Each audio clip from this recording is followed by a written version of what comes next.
अस्सलाम वालेकुम सीरिया 10 में खुशामदीद। मैं हूँ फातिमा नासिर और इस खूबसूरत सुबह का आगाज़ एक साथ करती हूँ। उम्मीद करती हूँ कि आप लोग सब खैरियत से हैं और अपना बहुत ख्याल रखें। ऑफ कोर्स कोशिश करें कि जितना भी हो सके काइंडनेस के साथ पेश आएँ। आपकी कोई बात, कोई छोटा सा एक्शन किसी और का दिन जो कि शायद परेशानी में गुजर रहा हो, स्ट्रेसफुल गुजर रहा हो, मुश्किल में गुजर रहा हो, उसे आसान कर सकते हैं। हमेशा ये सोचकर चीज़ें करें कि अगर आप किस तरह से चाहेंगे लोगों का बिहेवियर अपने साथ, एंड अगर हम सब ये फैसला कर लें कि जिस तरह से हम चाहते हैं कि लोग हमारे साथ रिएक्ट करें, बिहेव करें, वैसे ही हम दूसरों के साथ रिएक्ट करेंगे, तो सोचें कि कितनी सारी मुश्किलात जो कि हमें डे टू डे रूटीन में अपनी देखने को मिलती हैं, स्पेशली दूसरे लोगों की तरफ से। कुछ चीज़ें तो आप कंट्रोल नहीं कर सकते हैं, बट अपना बिहेवियर हम सब कंट्रोल कर सकते हैं। और मैं हमेशा कहती हूँ, अगर आप सच में दुनिया बदलना चाहते हैं तो अपने आप से शुरुआत करें, अपने आप से शुरू करें। दुनिया तो कल बदलेगी। आज अगर आप अपने आप को बेहतर कर सकते हैं, अपनी एक भी किसी आदत को बेहतर कर सकते हैं, 1% भी अपने आप को बेहतर कर सकते हैं, तो that is good enough for today. और आप हर रोज़ ये सोच के चलें कि कल के दिन मैं आज से बेहतर होने की कोशिश करूँगा या करूँगी। और हम सब अपना कंट्रीब्यूशन, अपना इंडिविजुअल जो कंट्रीब्यूशन है सोसाइटी में, उसको हमेशा याद करें, उसका ख्याल करें, तो हम दुनिया को, ज़िंदगी को बहुत हद तक आसान बना सकते हैं। आगे बढ़ते हुए आपको पता है हमारे हमेशा कोशिश रही है कि फैसलाबाद शहर के हवाले से जितने भी इंपॉर्टेंट इश्यूज़ हैं उनके बारे में ज़रूर बात करें। और आजकल अगर हम देखते हैं तो हमारी इकॉनमी से ज़्यादा इम्पॉर्टेंट और क्या चीज़ है, स्पेशली फैसलाबाद शहर की अगर हम बात करते हैं, यहाँ पर इंडस्ट्री पर क्या इम्पैक्ट हुआ, रीसेंट चेंजेस का, गवर्नमेंट में जो चेंजेस हमें होते हुए नज़र आए, पॉलिसी चेंजेस जो हमें होते हुए नज़र आए, चाहे वो हम अपनी एसएमई सेक्टर की बात करते हैं, चाहे वो हम अपने लार्ज स्केल मैन्युफैक्चरर्स की बात करते हैं, जहाँ पर पॉलिटिकल चेंजेस किसी भी जगह पर नॉर्मल होते हैं, बट उनका जो इम्पैक्ट हमारी इंडस्ट्री पर हुआ है, क्या वो नेगेटिव था, क्या वो पॉजिटिव था। और जहाँ तक हम जानते हैं, हमारे शो में डिस्कस हुआ है, बहुत हद तक नेगेटिव तरीके से भी इम्पैक्ट होता रहा है। इन्फ्लेशन की अगर हम बात करते हैं तो इस वक्त महंगाई की परसेंटेज इतनी बढ़ चुकी है कि एक आम शख्स के लिए डे टू डे नेसेसिटीज़ ख़रीदना भी मुश्किल हो गया है। रोज़मर्रा की जो ज़रूरियात हैं किसी भी फैमिली की, आज वो पूरी करना भी मुश्किल हो गया है। सबसे ज़्यादा इम्पैक्ट उन लोगों पर हुआ है जो कि या तो जॉब्स करते हैं या फिर on a daily basis wages पर काम करते हैं, यानी कि रोज़ाना उनको वेजेस दी जाती थी डिपेंडिंग ऑन कि उन्होंने कितना काम किया।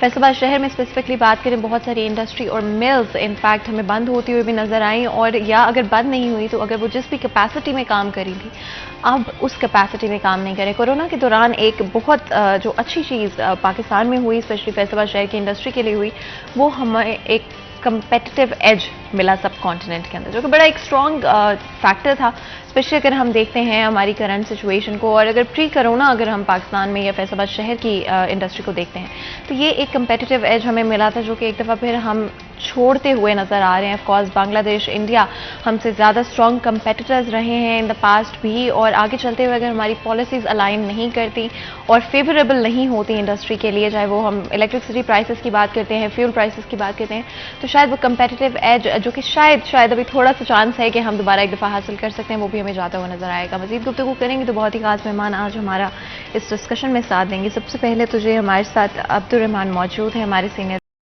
वेलकम करते हैं अब्दुर्रहमान। बहुत बहुत शुक्रिया आज हमारे लिए, हमारे शो के लिए वक्त निकालने के लिए। इसी के साथ राना एहसान अफजल साहब भी हमारे साथ मौजूद हैं, adviser to prime minister of industry and commerce से। आपको वेलकम करते हैं शो में। बहुत बहुत शुक्रिया आज हमारे लिए और हमारे शो के लिए वक्त निकालने के लिए। अब्दुर्रहमान, जिस तरह से मैंने कुछ डिफरेंट पॉइंट्स को हाईलाइट किया, स्पेशली डिस्कशन का आगाज़ करते हैं, अगर हम अपनी करंट इकोनॉमिक सिचुएशन की बात करते हैं, और हम कोशिश करेंगे कि इवन दो ये पॉलिसीज़ ऐसी हैं जो कि या तो पंजाब को इम्पैक्ट करती हैं या पूरे पाकिस्तान को इम्पैक्ट करती है, बट अपना फोकस हम फैसलाबाद शहर पर और अपनी इंडस्ट्री पर रखने की कोशिश करें। हम कहाँ पर स्टैंड करते हैं और करंट इकोनॉमिक पॉलिसीज़ का क्या इम्पैक्ट होता हुआ नज़र आ रहा है? फातिमा, आपकी बात ठीक है। मार्च से जब से सियासी अदम इस्तेहकाम का सामना है, तो उसके बाद मुसलसल जो है वो कानून गए, इंडस्ट्री भी बंद हुई है, टैक्सेस नहीं लगे या बिजली की जो कीमतें वो बढ़ी हैं, तो ये ट्रेड डेफिसिट भी तब बहुत ज़्यादा था, वो भी थोड़ा सा कवर करने की पीएमएलएन की जानिब से कोशिश की गई है। तो यहाँ पर बजट के बाद अगर देखा जाए तो सूरत हाल थोड़ी सी कंट्रोल में नज़र आती है, लेकिन जो बातें निशानदेही आपने की बेरोज़गारी के हवाले से या स्पेशली महंगाई के हवाले से, तो उसमें अनफॉर्चुनेटली हुकूमत नाकाम नज़र आती है। जिस तरह से आप देखें कि हुकूमत जो है वो पाकिस्तान तहरीक इंसाफ की पहले जाती है, हमजा शहबाज आते हैं, फिर उनको हटा दिया जाता है, परवेज़ इलाही आते हैं, तो ये एक तरह से जो यहाँ पर पॉलिटिकली जो अदम इस्तेहकाम रहा है, ये काफ़ी भारी गुजरा है। ये इसकी वजह से भी जो कीमतों पर बहुत ज़्यादा असरात मुरतब हुए हैं, जो हमारे जो रकम IMF से जल्द मिल सकती थी वो काफ़ी तखीर का शिकार हुई है, अभी भी नहीं मिली। तो वो जब मिलेगी उसके बाद थोड़ी सी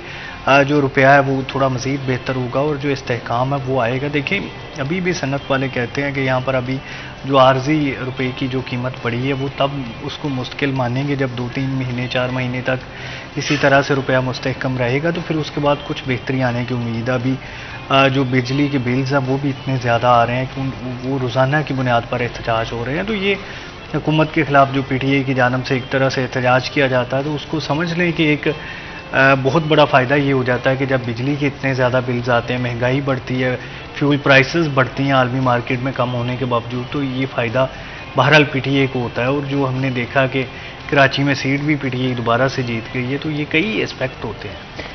end of course even though हमारा जो डिस्कशन है वो थोड़ी सी सेंसिटिव टॉपिक्स के ऊपर है, एंड आई डू रियलाइज कि समटाइम्स चीज़ें ऐसी होती हैं कि उनको वक्त लगता है स्टेबलाइज करने में, इसलिए मैं किसी भी पार्टी पर या पॉलिटिकल एफर्ट को डिनाई करने की कोशिश नहीं कर रही हूँ। एंड आई रियली वांट कि आप अपना पर्सपेक्टिव सामने रखें कि आपको लगता है कि जब PMLN government in of course in power आई तो जो सिचुएशन आपके सामने थी, क्या सिचुएशन थी, एंड उस पॉइंट से लेके अब तक आपके क्या एफर्ट्स रहे हैं, किस तरह से आप लोगों ने कोशिश की है कि चीज़ों को दोबारा से एक दफ़ा एक स्ट्रेट लाइन में लाने की कोशिश की है। बिस्मिल्लाहिर्रहमानिर्रहीम, थैंक यू सो मच। देखिए जब हमें हुकूमत हमने ली और ख़ुद ली तो तब जो सबसे बड़ा चैलेंज था वो बैलेंस ऑफ पेमेंट का चैलेंज था कि मुल्क के अंदर डॉलर्स मौजूद नहीं थे और आप एक ऐसे करंट अकाउंट डेफिसिट जिसका मतलब आना जाना और उसके दरमियान जो गैप था वो बहुत बड़ा था और जहाँ से हमें डॉलर्स मिलने थे वो IMF थी और IMF का मुआहदा जो है वो डीरेल हो चुका था, पिछली हुकूमत उसको डीरेल कर चुकी थी। तो सबसे पहला हमारा टारगेट ये था कि हम मुल्क के अंदर डॉलर्स की अरेंजमेंट करें। हर महीने 1 से 1.5 अरब डॉलर का खसारा बढ़ रहा था और रिजर्व्स जो हैं बड़ी तेज़ी से गिर रहे थे।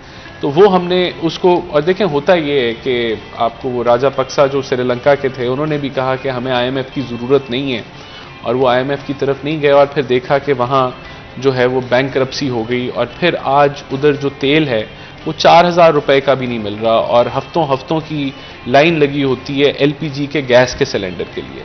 तो जब डॉलर्स आपके मुल्क के ख़त्म हो जाएं और आप अपनी डेट पेमेंट्स ना कर पाएँ तो इतनी ख़तरनाक सूरत हाल बन जाती है। तो हमारे लिए सब चीज़ें छोड़ के, क्योंकि पिछले जो 1-2 साल गुजरे थे आपने अपनी चादर से बढ़ के पैर फैलाए थे और दुनिया आप पे एतमाद नहीं कर रही थी कि जो देखें आपको कोई भी मुल्क तब कर्जा देता है या तब आपको फाइनेंसिंग देता है जब उसको यकीन हो कि उनकी फाइनेंसिंग अच्छे मकसद के लिए इस्तेमाल होगी और वो जो खला है वो एक आप और कर्जे लेके उस पैसे को उड़ाएंगे नहीं। तो वो हमें वो गैर यकीनी को दूर करना पड़ा और जो डॉलर आपने देखा 250 तक जा रहा था, बहुत ख़तरनाक सूरत हाल थी, उसको बग़ैर किसी इन्फ्लो के, बग़ैर बाहर से कोई कर्जा लिए हुए, बग़ैर IMF की ट्रांच आए हुए हमने उसको मैनेज किया और हम 215-214 पे डॉलर को वापस लेके आए और ये अब स्टेबिलिटी आ गई। इस स्टेबिलिटी लाने के लिए हमें बहुत सारे सख्त इक़दाम लेने पड़े।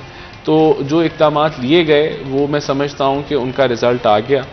अगला जो मरहला होगा वो महंगाई को काबू करने का होगा। तो हमारी कोशिश ये होगी कि हम महंगाई को काबू करें। एक और चीज़ देखें, दुनिया में जो LNG की कीमत है मिसाल के तौर पे, वो $10 का जो LNG था आज वो स्पॉट पे $42 का मिल रहा है, $45 का मिल रहा है, यानी कि 400-500% LNG की कीमतों में इजाफा हो चुका है।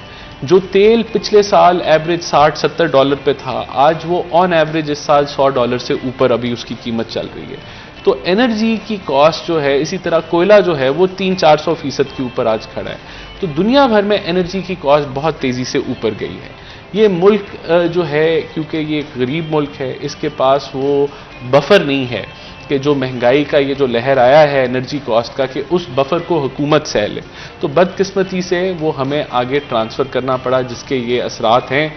इस सिनारियो में मैं समझता हूँ कि सबसे जो बेहतरीन सोल्यूशन है वो कंजर्वेशन स्ट्रैटेजी का है। हमें चाहिए कि हम अपने घरों में कम बिजली इस्तेमाल करें, कम गैस इस्तेमाल करें और जितनी किफ़ायत शारी कर सकते हैं वो करें।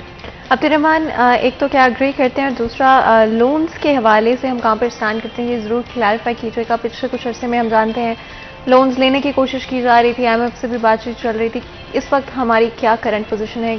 क्या हम दोस्त ममालिक से लोन ले पाए हैं और IMF के साथ हमारा क्या स्टेटस है इस वक्त? फातिमा, ये IMF को हमेशा से गिला रहता है कि जब भी हम बेल आउट पैकेज मिलता है उसके बाद जो हमने शराइत तय की होती हैं वो जो पॉलिटिशियंस हैं वो इस डर की वजह से कि वो अवाम में अनपॉपुलर हो जाएंगे वो फैसले रिवर्स कर लेते हैं। इमरान खान की देख लें कि उन्होंने खुद IMF के पास गए, उसके बाद जब शराइत आयद हुई और उन्हें लगा कि अदम इत्मीनान आ रही है तो वो विड्रा करके उसका नतीजा ये निकला कि हमारे पास जो है वो ज़र मुबादला के ज़खायर कम होते होते मज़ीद कम हो गए। ऊपर से जो इतनी बड़ी जो मकदार में सब्सिडीज़ दी गई, ख़जाने पर बोझ पड़ा, तो नतीजा ये निकला कि डिफ़ाल्टर होते होते बचे हैं।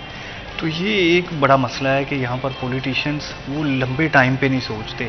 मिसाक़ मईशत के बारे में शहबाज शरीफ अक्सर फरमाते हैं, तो इस हवाले से कोई ठोस इक़दाम करने की भी ज़रूरत है कि कुछ ऐसी सब्सिडीज़ या कुछ ऐसे इक़दाम कोई भी हुकूमत नहीं करेगी, चाहे वो इंतखाबात में जाने वाली हो।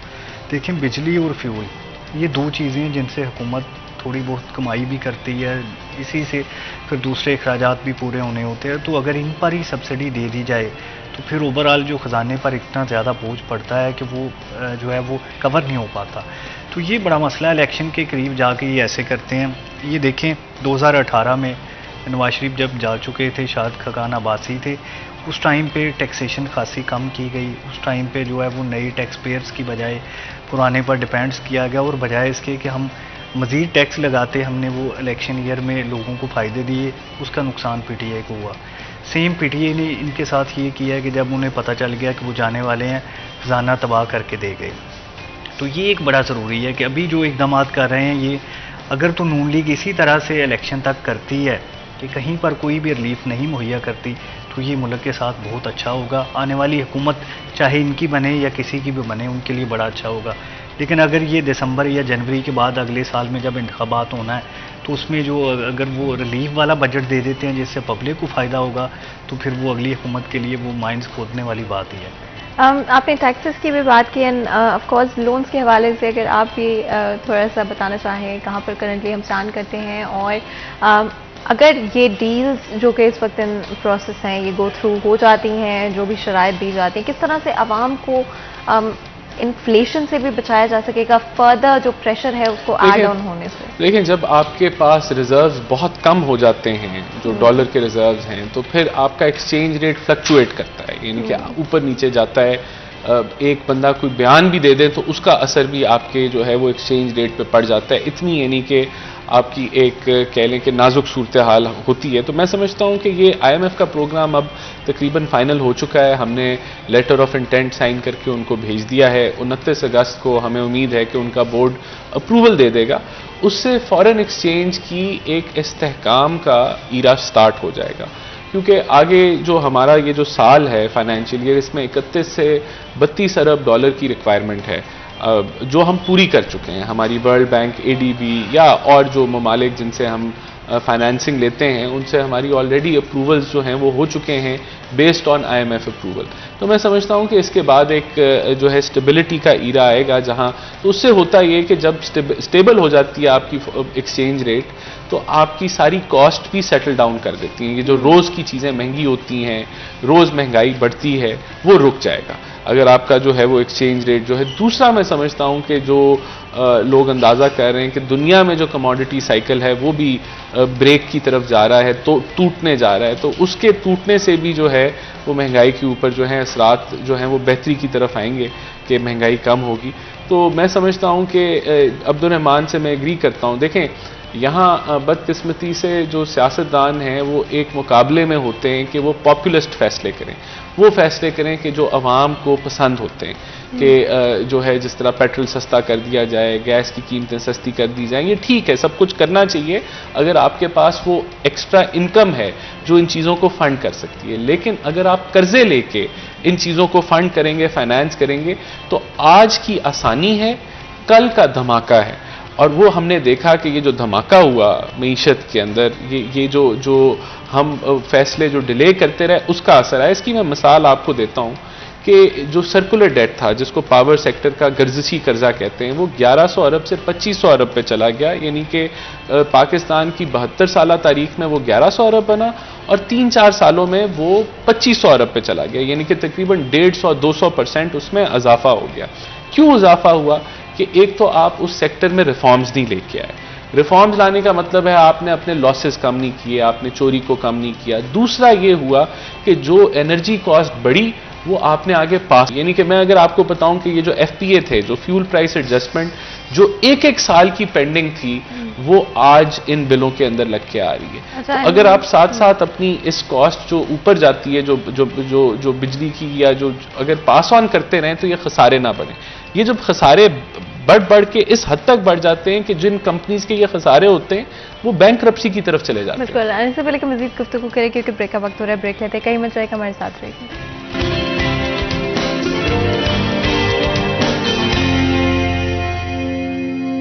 वेलकम बैक सीरिया 10 में एक दफ़ा फिर आपको खुशामदीद कहते हैं। ब्रेक में जाने से पहले गुफ्तगू जारी थी, बात कर रहे हैं हमारी इकोनॉमी के हवाले से, और इकोनॉमी से ज़्यादा इस वक्त क्या इंपॉर्टेंट हो सकता है at the end of the day, चाहे वो हम अपनी डेली रूटीन की बात करते हैं, डेली ज़िंदगी की, डेली नेसेसिटीज़ की बात करते हैं, काम की बात करते हैं, हर चीज़ पर हमारी इकोनॉमी एंड पॉलिटिक्स का इम्पैक्ट होता है डायरेक्टली या इनडायरेक्टली। ब्रेक में जाने से पहले कुछ चीज़ें जो हमने डिस्कस की वो लोन्स के हवाले से थी, टैक्सेशन पर बात हुई, जो इस वक्त इन्फ्लेशन चाहे वो इलेक्ट्रिसिटी प्राइसेस की वजह से हो या फिर फ्यूल प्राइसेस की वजह से, दोनों को हमने डिस्कस करने की एंड एक तरह से रखने की कोशिश की कि एक्चुअली में रियल टाइम में ग्राउंड लेवल पर उसका क्या इम्पैक्ट नज़र आता है लोगों की डे टू डे लाइफ के अंदर। एंड आगे चलते हुए कोशिश करते हैं कि कुछ और इम्पॉर्टेंट फैक्टर्स को डिस्कस करने की कोशिश करें। जब पीएमएल गवर्नमेंट आई एंड सबसे पहला one of the first things they did was import ban किया गया।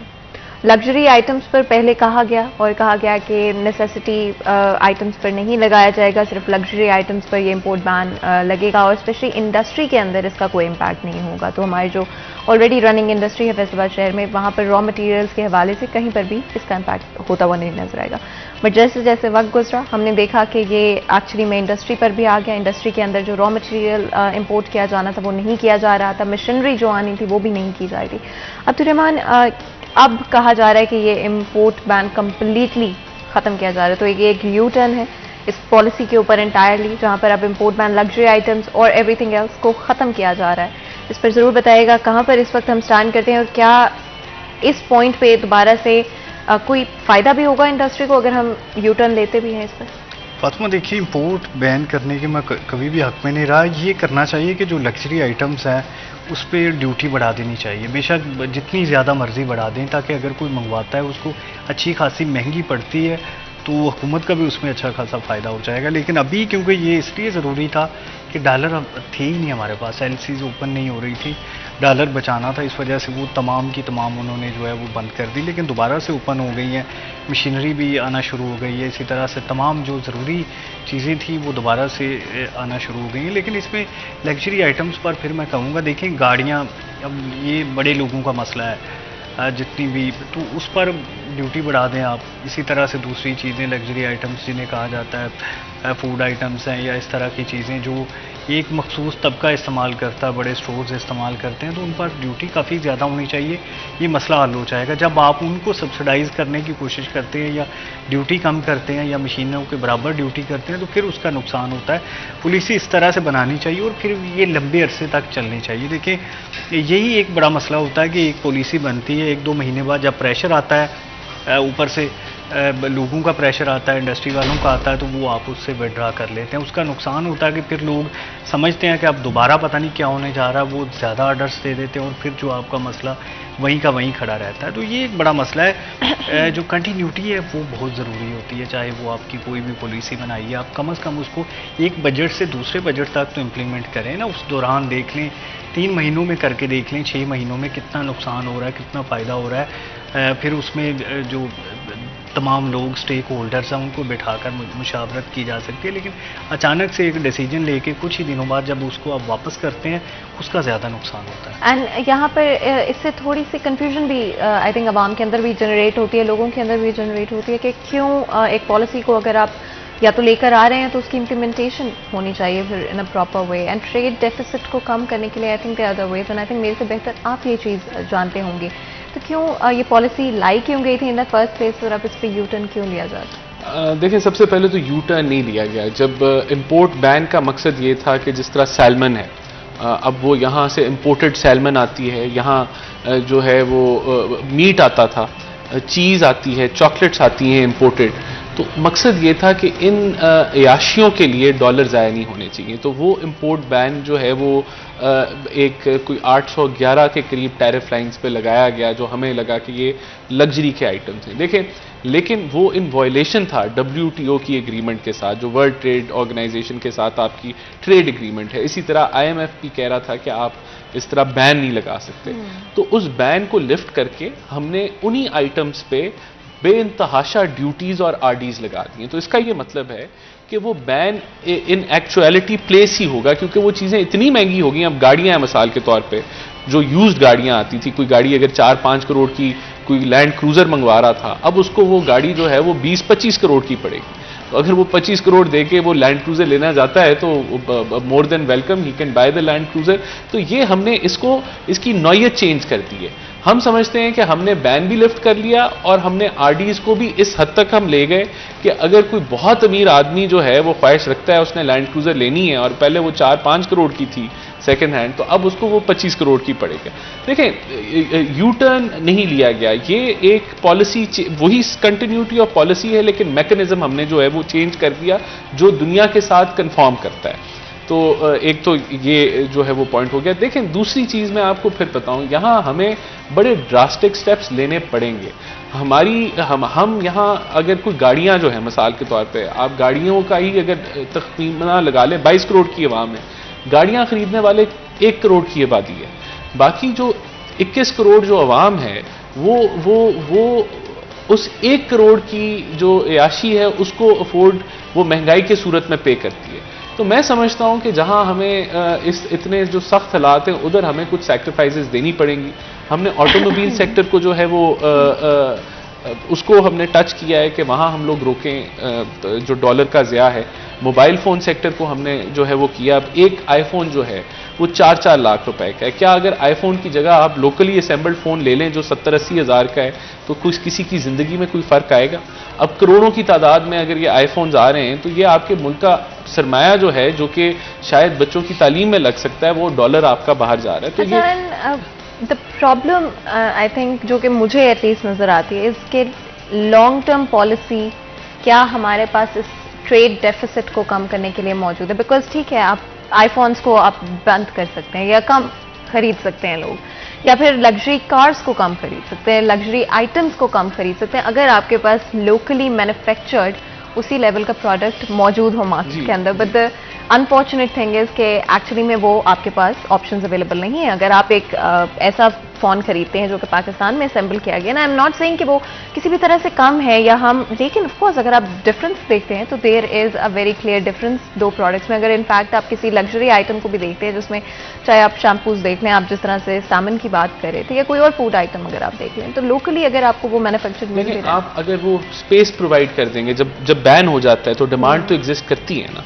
तो उस डिमांड को फिलअप करने के लिए बहुत सारे सेक्टर्स जो हैं, अब जिस तरह नटेला था, नटेला की जगह अब 10 प्रोडक्ट आ चुके हैं पाकिस्तानी जो कि उसको रिप्लेस कर रहे हैं और बड़े अच्छे प्रोडक्ट्स भी हैं। तो जहां आप इनकी प्राइसेस को जब इंक्रीज करते हैं, रोकते हैं, तो वहां लोकल जो बिजनेस सेक्टर है वो जरूर उभरता है। तो ये एक साइकिल है जिसके अंदर आपने जो है वो, देखिए मैं एक और जो आपके प्लेटफॉर्म से अगर अवाम को मैं मैसेज देना चाहूँ, देखें अवाम को भी स्मार्ट होना पड़ेगा। अवाम चाहती है कि उसे रिलीफ मिले, कोई बिजली सस्ती कर दे, कोई पेट्रोल सस्ता कर दे, कोई जो है कोई हमें हैंड आउट्स दे दें। आप अवाम को समझना होगा कि अगर ये हुकूमत जो है हमारे लिए बिजली मुफ्त कर रही है या बिजली सस्ती कर रही है या हमें यहाँ ये सब्सिडी दे रही है, क्या ये हुकूमत कर्जे लेके सब्सिडी दे रही है? क्या ये हुकूमत जो है खसारों को बढ़ा के जो है ये सब्सिडी दे रही है, हमें रिलीफ दे रही है? अगर वो हुकूमत सब्सिडी जो है वो खसारों को बढ़ा के दे रही है, कर्जे लेके दे रही है, तो फिर वो हुकूमत आपको धोखा दे रही है, क्योंकि आने वाले चंद दिनों में या सालों के अंदर वो कर्जा आपके सर के ऊपर चढ़ जाएगा और आपको, मैं फिर रिपीट करूंगा, एक तबाही की इकोनॉमिक जो है वो रेड अलर्ट की तरफ आप चले जाएंगे। तो मैं समझता हूं कि आवाम को भी स्मार्ट होने की ज़रूरत है। हमें, मैं समझता हूं कि अगर कोई लॉन्ग टर्म पॉलिसी है जो आपने कहा, वो क्या है? वो ये है कि आप अपने मीन्स के अंदर स्पेंडिंग करें। जितनी आपकी आमदन है, ये हुकूमत को भी मैं कहूँगा, ये हुकूमत के लिए भी लेसन है कि हुकूमत के अखराजात काबू में लाने होंगे, हमें जो जो जो काम हमारा है ही नहीं। अब PIA चलाना, एयरलाइन चलाना हुकूमतों का काम नहीं है, रेलवे चलाना हुकूमतों का काम नहीं है, स्टील मिलें चलाना हुकूमतों का काम नहीं है, बैंक चलाना हुकूमतों का काम नहीं है। कभी भी हुकूमत वो काम उस अच्छे तरीके से नहीं कर सकती जिस तरीके से प्राइवेट सेक्टर कर सकता है, और इन अदारों के जो लॉसेज हैं वो इस हुकूमत को खा रहे हैं। पावर सेक्टर को देख लें, डिस्कोज दुनिया में डिस्कोज जो हैं वो हुकूमतें नहीं चलाती। जो पावर डिस्ट्रीब्यूशन है उसमें पूरी एक स्टॉक एक्सचेंज की तरह वो काम होता है, कोई एनर्जी खरीद रहा है, कोई एनर्जी दे रहा है, मार्केट डिटर्मिन करती है इन चीज़ों को। तो इन सब चीज़ों से हमें बाहर निकलना होगा। ये लॉन्ग टर्म पॉलिसी होनी चाहिए, और ये जब हम लॉन्ग टर्म पॉलिसी का अपना हिस्सा बनाएंगे तो ये मुल्क बेहतर होगा। अगर हम इसको इसी तरह चलाते रहें, हम समेत, तो मैं समझता हूं कि जिस तरह मुल्क चल रहा है शायद उसी तरह चलता रहे, और शायद इससे थोड़ा बदतर चलता रहे। तो हमें जब हम मईशत की बात करते हैं तो ये वो जिस पे हमारा सेटलमेंट होनी चाहिए है कि पाकिस्तान ने स्टील मिल नहीं चलानी, स्टील मिल को जो है वो रद्द कर देना चाहिए। PIA जो है वो 75 सालों में हम ठीक नहीं कर पाए, तो हम आगे भी ना कोशिश करें। एक हुकूमत ठीक कर देगी, वो भर्तियां नहीं करेगी, वो खसारों को कम कर लेगी। अगली हुकूमत जो स्पेस इस हुकूमत ने दी है, वो अगली हुकूमत वो ज्यादा भर्तियां करके खत्म कर देगी। तो ये जो साइकिल है, ये इसको हमें तोड़ना है और हमें बेहतरी की तरफ जाना है। एंड ऑफ कोर्स यहाँ पर बहुत सारे डिफरेंट फैक्टर्स मैटर करते हैं। जब हम लॉन्ग टर्म पॉलिसी की बात करते हैं तो उसमें बहुत हद तक हमें काम करने की ज़रूरत है इस वक्त। Short term policies and short term solutions might work for a while, but for long term किसी भी तरह से हमारे मुल्क के जो इकोनॉमिकल इश्यूज हैं उनको सॉल्व नहीं कर पाएंगे। एंड दैट इज़ वाई मुझे लगता है कि इस वक्त सबसे ज़्यादा इंपॉर्टेंट है कि हमारी हुकूमत का फोकस भी लॉन्ग टर्म पॉलिसी मेकिंग की तरफ हो, एंड कोशिश किया जाए कि जितना हो सकता है इन इश्यूज़ को रिजॉल्व करने की कोशिश की जाए। इससे पहले कि मज़ीद गुफ्तगू करें, ब्रेक लेते हैं, कहीं मत जाएगा, हमारे साथ रहिएगा।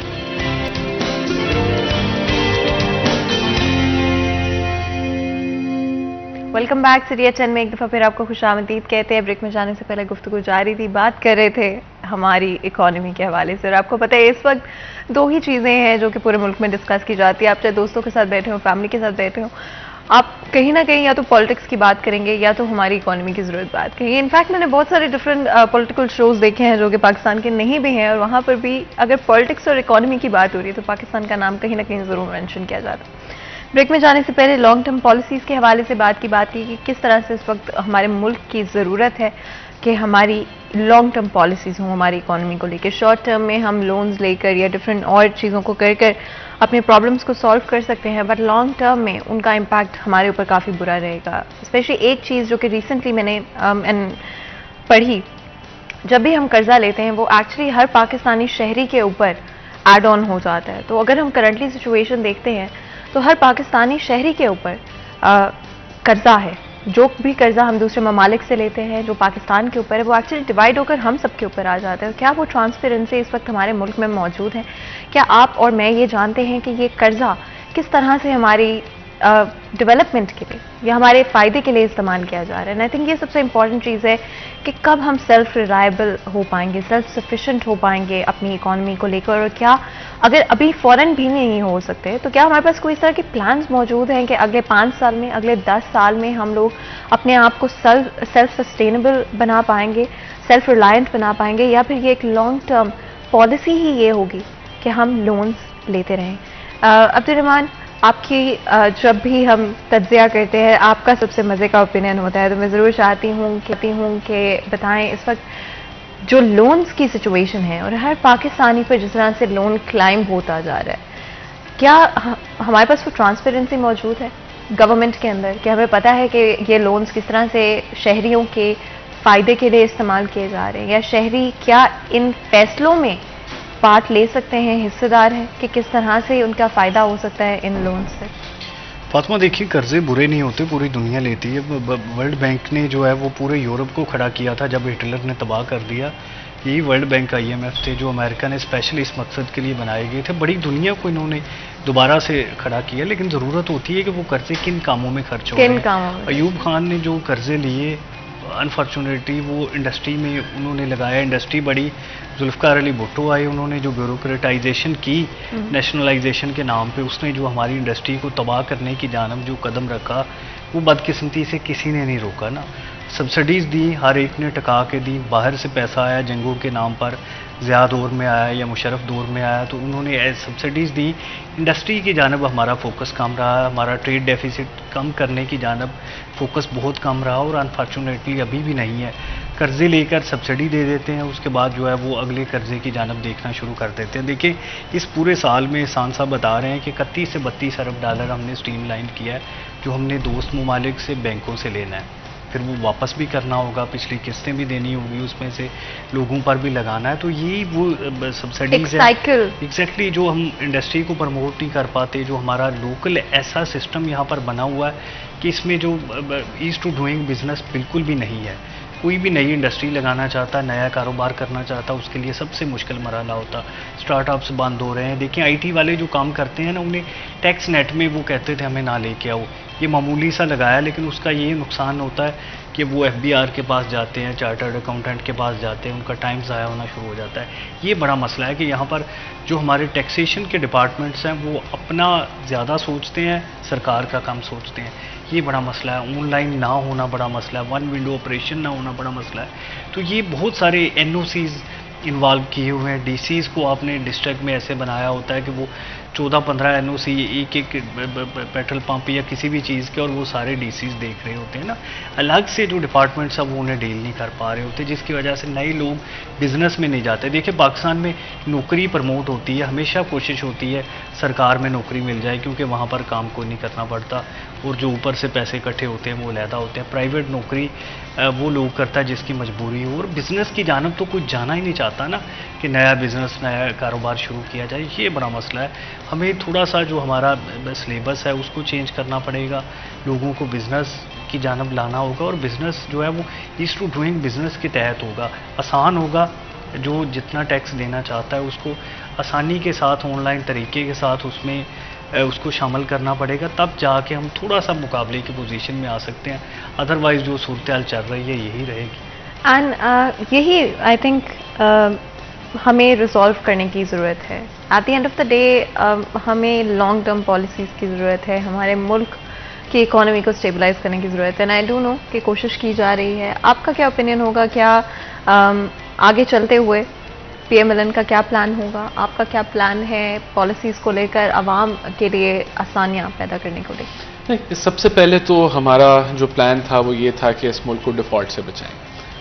इसकी जो बैलेंस ऑफ पेमेंट की क्राइसिस है उसको ख़त्म करें। ये आईएमएफ का मुआहदा जो है उसके ऊपर मेरे ख्याल से पहला माइलस्टोन होगा कि मुल्क डिफ़ॉल्ट के दहाने से तो बच जाएगा। दूसरा हमारा देखें, इन हालात के अंदर ये प्लान होगा कि हम जितनी भी हद तक इन्फ्लेशन है उसको काबू कर सकें, क्योंकि एक शॉर्ट टर्म हुकूमत है, इसका जो टेन्योर है वो 1 साल का टेन्योर है। तो जिस तरह वज़ीर आज़म ने कहा कि हमारे 3 एरियाज़ के ऊपर जो है वो बेइंतहाशा फोकस है। नंबर 1 सोलर पॉलिसी, हम एक 6000 मेगावाट की सोलर पॉलिसी ला रहे हैं। सोलर वो शॉर्टेस्ट जरिया है जिससे आप अपनी इंपोर्ट बिल को कम कर सकते हैं, पेट्रोलियम बिल को। ये इजाफा 6000 मेगावाट जो है बिजली में इजाफा नहीं होगा, ये सब्स्टिट्यूशन होगी कि जो हम महंगी बिजली को सस्ती बिजली से रिप्लेस करेंगे।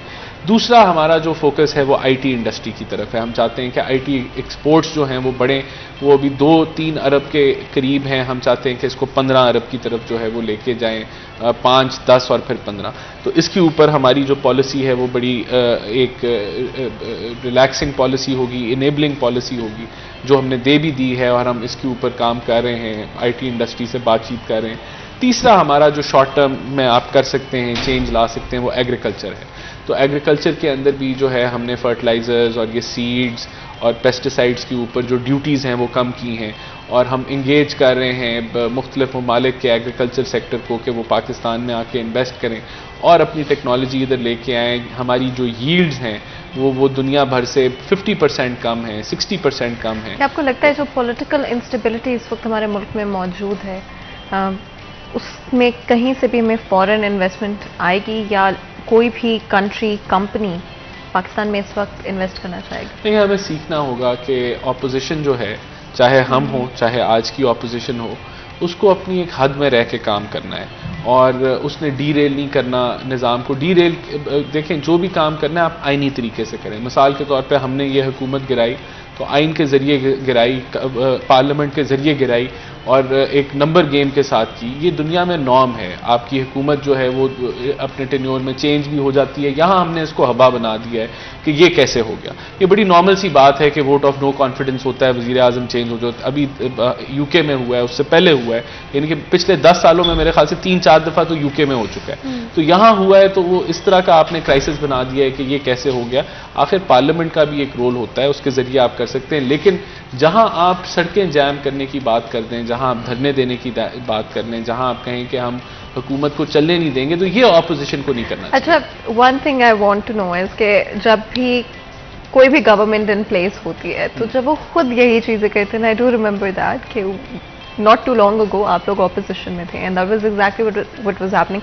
और मैं यहाँ पे ये भी क्लैरिफाई करना चाहती हूँ कि पीसफुल प्रोटेस्ट में और एक्चुअली में प्रोटेस्ट जो कि शहरियों के लिए और लोगों के लिए खतरनाक हो सकती है, दो डिफरेंट चीजें। पीसफुल प्रोटेस्ट हर पाकिस्तानी का हक है, राइट है, एंड ये राइट है, ये एक डेमोक्रेटिक राइट है जो कि पाकिस्तानी शहरी होने के नाते हम सबको मिलता है कि अगर हम किसी पॉलिटिकल फैसले से, किसी भी पॉलिटिकल चीज से डिसएग्री करते हैं, that goes for any party, आप जिस भी पार्टी के साथ अलाइन करते हो, and that's completely normal, that's absolutely fine as well. लेकिन पीएमएलएन ने, यहाँ मैं ये कह रहा हूँ, जब हम ऑपोजिशन में थे हमने धरना कोई नहीं दिया था, हमने जलसे किए, जुलूस किए, वो पीटीआई भी कर रही है, उनको भी इजाजत है वो करें। लेकिन जब आप ये कहते हैं कि ये खूनी मार्च है, हम छोड़ेंगे नहीं, हम हुकूमत को ब्लॉक कर देंगे, तो वहाँ जाहिर सी बात है कि हुकूमत ने अब जो आम शहरी की जिंदगी में खलल नहीं डालने की। आई ऑलवेज आस्क दिस, और पहले भी मैं इस क्वेश्चन पे बात कर चुकी हूँ, बट अगर आप इसको आंसर करना चाहें, क्या आप in the future at any point in time, और हमने देखा है डिफरेंट पार्टीज कमिंग टुगेदर, जब पॉलिटिकल सिनेरियोज होते हैं तो समटाइम्स आप सोच भी नहीं सकते कि किस तरह से दो पार्टीज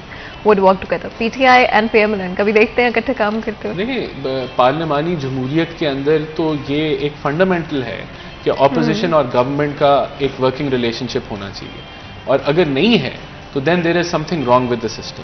अगर ऑपोजिशन और हुकूमत आपस में बैठ के मुल्की इश्यूज के ऊपर डिस्कशन नहीं कर सकती, वो बैठ के कंसेंसस डेवलप नहीं कर सकती, तो फिर then there is a fundamental flaw in the system. अच्छा, and do you think that's happening right now? बिल्कुल बिल्कुल हो रहा है। ये चीज 2008 से 2018 में नहीं थी, और पीपल्स पार्टी और पीएमएलएन मुखालिफ थे, लेकिन उन्होंने 18वीं तरमीम इकट्ठे बनाई, उन्होंने जो इलेक्टोरल एक्ट 2017 है वो इकट्ठे बनाया, उन्होंने इकट्ठे काम किया। ये चीज हमने 2018 से 2022 तक नहीं देखी। वहाँ जो एक वो मौकफ है कि हम इनके साथ ना बैठेंगे ना, जबकि जब हम ऑपोजिशन में थे तब हमने चार्टर ऑफ इकोनॉमी की बात की। आज हम हुकूमत में हैं, आज हम चार्टर ऑफ इकोनॉमी पे बात कर रहे हैं। बदकिस्मती ये है कि कोरोना जैसा भी जो है वो प्रॉब्लम आया, और तब भी ऑपोजिशन हुकूमत नहीं बैठ सकी। तो ये जो है वो हमें देखना होगा कि किस तरफ से ये जो है ये खला आ रही है। बिल्कुल, आप दोनों का बहुत बहुत शुक्रिया अदा करते हैं आज हमारे शो के लिए वक्त निकालने के लिए, और कुछ थोड़े से मुश्किल सवालों के जवाब देने के लिए। यहाँ पे छोटा सा ब्रेक लेंगे, कहीं मत जाएगा, हमारे साथ रहेगा।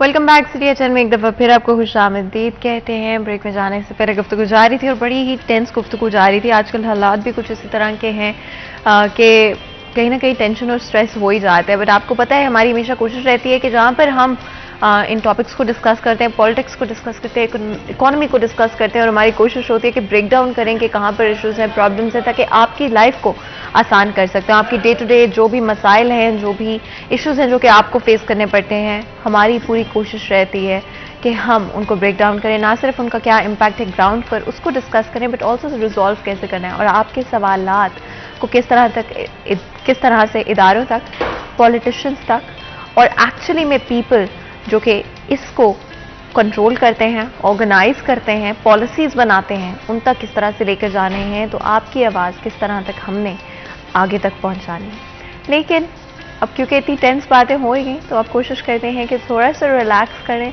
थोड़ा सा अपने आप को स्ट्रेस फ्री करने की कोशिश करें, और बात करें कि किस तरह से बेहतर तरीके से हम अपनी हेल्थ को, अपनी मेंटल हेल्थ को, फिजिकल हेल्थ को प्रायोरिटाइज कर सकते हैं अपनी लाइफ के अंदर। And at the end of the day I think yoga does a great job of that, और मैं खुद ट्राई कर रही हूँ आजकल योगा के डिफरेंट एस्पेक्ट्स, और किस तरह से आप डिफरेंट तरह से अपनी रूटीन में उसको ऐड कर सकते हैं, और डिफरेंट पर्पसेस के लिए इनफैक्ट योगा को यूटिलाइज कर सकते हैं, फिर चाहे वो फिजिकल हेल्थ के लिए हो, and that's a completely different aspect, या फिर मेंटल हेल्थ के लिए आप किस तरह से उसको अलाइन कर सकते हैं। लेकिन अगर आपको योगा के हवाले से एडवाइस चाहिए तो ऑफकोर्स नन अदर देन योगी नईम आज हमारे साथ शो में मौजूद होंगे, जिन्होंने पाकिस्तान के अंदर, हमारे सब कॉन्टिनेंट के अंदर योगा की क्या एसोसिएशन रही है in the history, in the past, उसको एक दफ़ा रिवाइव किया। और पाकिस्तान के अंदर स्पेशली योगा के रिवाइवल के पीछे सबसे बड़ा हाथ आई थिंक योगी नईम का है। आपको वेलकम करते हैं शो में, बहुत बहुत शुक्रिया आज हमारे लिए, हमारे शो के लिए वक्त निकालने के लिए। एंड जिस तरह से मैं बात करती कि पाकिस्तान में स्पेशली योगा का रिवाइवल आपका बहुत बड़ा पार्ट रहा है, आपका बहुत बड़ा रोल रहा है। मैंने स्टिल रिमेंबर कि मेरी जब आपसे पहले एक दफ़ा मुलाकात हुई थी एंड आपने मुझे अपने प्लान्स के बारे में बताया था, एंड दो आर एक्चुअली अ रियलिटी आज, एंड आपने उनको मुमकिन किया है। आपकी मेहनत, लगन और एक जो डेडिकेशन रही है अपने काम के साथ, अपने प्रोफेशन के साथ, उसकी वजह से आज हम देखते हैं कि पाकिस्तान में योगा रिवाइव कर रहा है। एक दफ़ा फिर से आपको लोग पार्क्स में नज़र आते हैं, योगा करते हुए नज़र आते हैं, अपनी मेंटल और फिजिकल हेल्थ के लिए योगा का यूटिलाइज करते हुए नज़र आते हैं। क्योंकि बहन मैं योगी हूँ तो मैं अपनी जिम्मेदारी समझता हूँ कि इस आर्ट को, जो क्योंकि ये इस धरती का आर्ट है, ये हमारे पाकिस्तान से इसकी शुरुआत है, इंडस सिविलाइजेशन जो कि सिंध से शुरू होती है और तिब्बत तक चले जाती है। तो मैं ये समझता हूँ कि ये मेरे ऊपर एक जिम्मेदारी थी कि इसको रिस्पॉन्सिबिलिटी कि मैं इसको जो है वो पूरी दुनिया में दोबारा से एक दफ़ा इसकी लहर लेके आऊँ, कोशिश करूँ कि लोग दोबारा से इसको समझ पाएँ। पहले लोग इसको सिर्फ मुख्तलिफ पोजेस करने का नाम समझते थे कि सिर्फ जो है वो मुख्तलिफ बॉडी की, लचकदार बॉडी को बना के कोई ऐसी चीज़ें बना लेनी, जिस्म के ऐसे पोजेस बना लेना ताकि लोग उससे जो है वो इंस्पायर हों। मैं ये समझता हूँ कि कभी भी आप कोई ऐसे पोजेस करते हैं तो आप लोगों को खुश तो कर सकते हैं, लेकिन उसका लोगों को फ़ायदा कोई नहीं होगा। लोग आपको देख के खुश तो हो सकते हैं कि बड़ा अच्छी फ्लेक्सिबिलिटी है, लेकिन वो खुद कर नहीं पाएंगे। अगर करने की कोशिश करेंगे तो मसल इंजरी कर बैठेंगे। तो योगा दिखावा नहीं है, योगा आपके इनर पीस का नाम है, आपके अंदर जो ताकतें छुपी हुई हैं उनको जगाने का नाम है। योगा मुख्तलिफ जो है वो इसकी क्लासेस हैं और उसके हिसाब से फिर लेके चला जाता है। कोई भी आर्ट, कोई भी इल्म, उसकी बेसिक होती हैं, फिर उसको थोड़ा सा ऊपर अपर लेवल आता है, फिर आपके जो है वो हाई लेवल पे चले जाते हैं आप। तो इस तरह ये योगा भी मुख्तलिफ क्लासेस से गुजर के आप जो है वो उन फ्लेक्सिबिलिटीज़ की तरफ जा सकते हैं। शुरू में आप अगर बुक्स को पढ़ लें या यूट्यूब या गूगल पे देख लें तो आपको ऐसे लगेगा जैसे मैं अभी कर लूँगा, या गॉड गिफ्टेड फ्लेक्सिबिलिटी भी अक्सर लोगों में होती है, तो वो उस पोजेस को करने से कोई योगी नहीं हो जाते। तो योगी होना, योग के इल्म को जानना, या योग है क्या, योग बेसिकली जो है वो कनेक्शन है, लफ्ज़ी मतलब इसका कनेक्शन है कि आप किसी बिछड़ी हुई चीज़ को मिला दें। आज इंसान जो है वो लम्हा मौजूद के साथ टूटा हुआ है, या पास्ट में है या फ्यूचर में है। फिजिकली जहाँ बैठा होता है वहाँ मौजूद नहीं होता। तो जब फिजिकली जहाँ मौजूद है मेंटली मौजूद नहीं है, तो उस टाइम योग की ज़रूरत है, जोड़ना। आप लम्हा मौजूद के साथ जैसे ही जुड़ते हैं तो आपके काम करने की सलाहियत बढ़ जाती है, आपके अंदर जो छुपी हुई एनर्जीज हैं वो काम करना शुरू कर देती हैं। और आज के जितने मसाइल हैं, जितनी बीमारियां हैं, वो सारी साइकोसोमेटिक प्रॉब्लम्स हैं। इंसान मेंटली आउट है, मेंटली डिस्टर्ब है। अच्छा, आपको क्यों लगता है कि आज इंसान के, जैसे आपने कहा कि मेंटली स्ट्रेस्ड होने के, mentally pre occupied, and I think मैं प्री ऑक्यूपाइड का लफ्ज़ इस्तेमाल करूँगी बिकॉज इवन अगर हम आज अपने आप को देखते हैं तो I think we are preoccupied. अगर मैं आपके साथ यहाँ पे बैठी तो I think there 10 billion other things जो कि मुझे होगा कि अच्छा as soon as I wrap up मैंने अब उनके ऊपर फोकस करना है। आई थिंक मोस्ट लोग इस तरह से होते हैं, काम कर रहे हैं, 10 काम दिमाग में चल रहे हैं, 5 घर जाके करने हैं, 5 अगले दिन करने हैं, 5 महीने के एंड तक करने हैं। मतलब इतना स्ट्रेस भी होता है, प्री ऑक्यूपाइड भी होते हैं आप, लेकिन मैनेज कर पा रहे हैं आपको लगता है हम आज? नहीं बहन, उसमें जितना ज़्यादा आप स्ट्रेस लेंगे आज का, कल का और आने वाले कल का, तो उसमें आपके दिमाग डिवाइड हो चुका है मुख्तलिफ चीज़ों में, जो उसकी एनर्जी है वो डिवाइड हो चुकी है। आपके मेंटल जो फोर्स है वो आप डिवाइड कर बैठते हैं, जिससे फिर आप जो लम्हा मौजूद के काम कर रहे हैं उसमें आपकी जो है कंसंट्रेशन नहीं होती, और उसी वजह से काम करने में देर लगती है, उसी वजह से काम आपके देर से हो पाते हैं और उसकी क्वालिटी नहीं रहती, क्वालिटी बेहतर नहीं हो सकती। तो लाइफ की क्वालिटी जो है वो आपने लम्हा मौजूद के साथ चलना है। लम्हा मौजूद हर लम्हे आगे बढ़ रहा है। लम्हा मौजूद का मतलब रुक जाना नहीं है, दिमाग को रोक लेना नहीं है। अक्सर लोग समझते हैं कि लम्हा मौजूद में रुक जाएंगे तो फिर क्या करेंगे।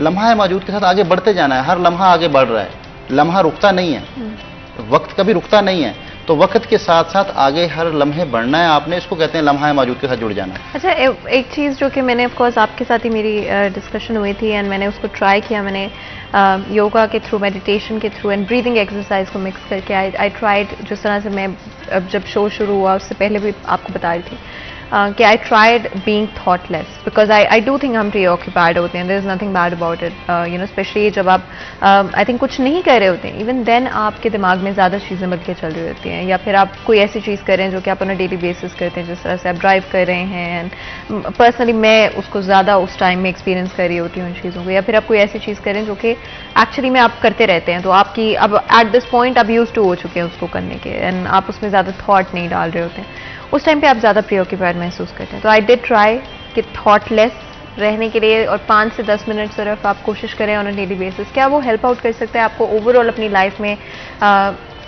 Being more present in the moment? बिल्कुल बहन, ये प्रैक्टिस है। 45 मिनट से योग के मैट के ऊपर प्रैक्टिस होती है, ये प्रैक्टिस है 24 आवर्स के लिए। योग ये कहता है कि मैट के बाद योग शुरू होता है, मैट पे तो सिर्फ आपने प्रैक्टिस की है। तो जब आप थॉटलेस रहने की पोजीशन अपनाते हैं, आप प्रैक्टिस करते हैं, तो उससे आपके ब्रेन की जो एक एक्सरसाइज हो जाती है कि आपने लम्हा मौजूदगी से जुड़ना है। जैसे कि फिजिकली अगर मैं आपको डिटेल से इसको समझाना चाहूँ योग है क्या, तो योग आपकी हर मूवमेंट को अवेयर करना है। आपने 24 घंटे जो भी आपने फिजिकली मूवमेंट भी करनी है, आप अवेयरनेस के साथ करें। अनकॉन्शियसली जो मूवमेंट हैं ये आपको पास्ट और फ्यूचर में लेके जाती हैं। जितना आप कॉन्शियस रह के मूवमेंट करते हैं, अपनी जिस्म को रोकते हैं, आपकी मूवमेंट आपके कंट्रोल में है, आप अपने चाहने से मूवमेंट करते हैं, तो ये आप थॉटलेस पोजीशन में हैं। क्योंकि आप जब किसी भी चीज़ को देख रहे होते हैं, जैसे मैं आपको देख रहा हूँ, तो ये थॉट नहीं है।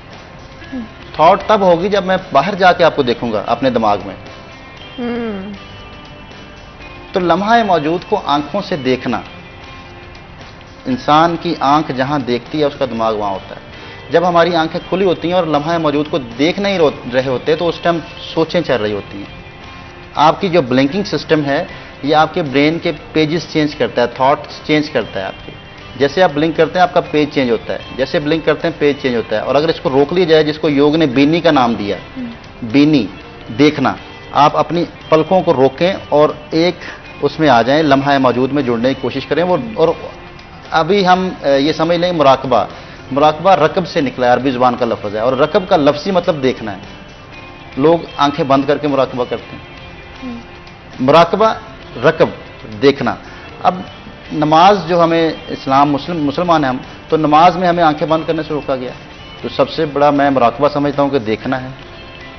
एंड ऑफ कोर्स कंसंट्रेशन आप लम्हा मौजूद के साथ कंसंट्रेशन करें, लम्हा मौजूद के साथ। और कुरान में जगह जगह मुशाहदे का जिक्र है।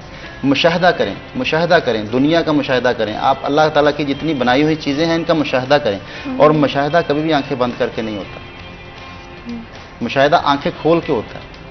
तो जितना इंसान अपने ब्रेन को रोकना चाहता है, वो आप उस लम्हा मौजूद को देखना शुरू कर दें, आपका दिमाग रुक जाएगा। जैसे ही आप देखना बंद करेंगे, आपके दिमाग में थॉट्स चलना शुरू हो जाती हैं। आंखें बंद कर लें, दिमाग और दौड़ना शुरू हो जाएगा।